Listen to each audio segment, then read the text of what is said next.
Така, здравейте, скъпи приятели! Днеска ще поговорим малко по-различно, нали? Няма да представя нещо или да говоря за нещо, а ще поговорим в краткото видео, в което се сместя, за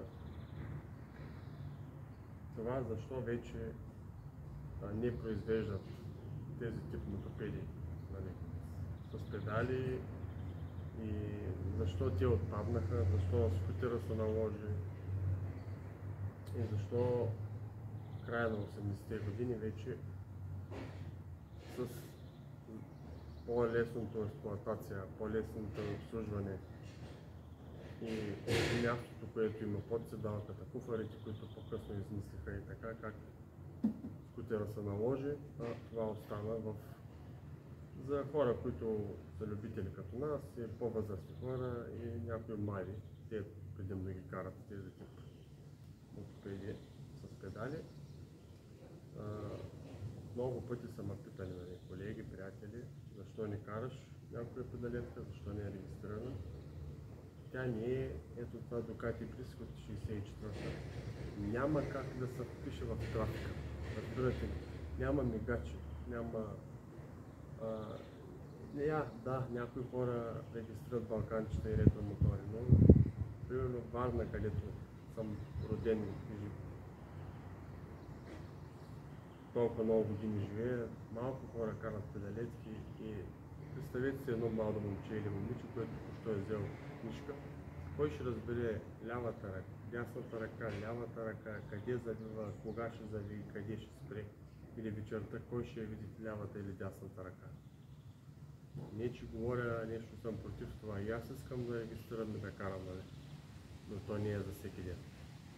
Докато с скутера си по-защитен или с мотоциклета, има мигачи, има стопове, има километража, багажник под седалката, съвсем друго. И няма как да стане. И поради това и други причини всички производители спират 80-те години. Точно за това те спират да ги правят тези. Последните са 90-те години там Peugeot, Vox и Piaggio до 2006 и оттам навлизат вече електрическите, за които там не коментирам. Знаете моето мнение. Това е интересното. Една епоха, една ера приключва от 20-те години на миналия век до 80-те, 90-те с ето този опростен дизайн, който тук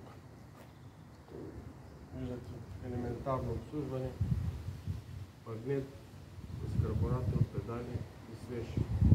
Това е тригълник тук. Карбуратор, магнет, свещ, така го наричам аз, тригълника. Някъде там е причината, за да не върви и да не се получи примерно нещо, каквото новите скутери, новите неща. Много по-трудно можеш да разбереш къде е проблема, поради електрониката, която е вътре и другите неща.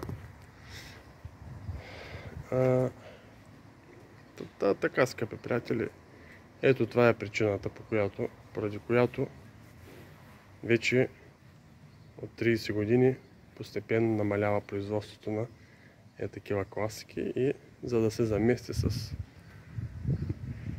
метала, да се замести с пластмасата. Докато в старите мотоциклети и мотопеди винаги е това: 1, 2 или 3. Свещ, магнет, запалване, електроника, карбуратор. Там може да търсим проблемите. Другаде вече са консумативи, гуми и така нататък. Нещо, спирачки, жела и така. И с този хубав кадър на моята любима марка Ducati завършва днешния клип. Бъдете живи и здрави.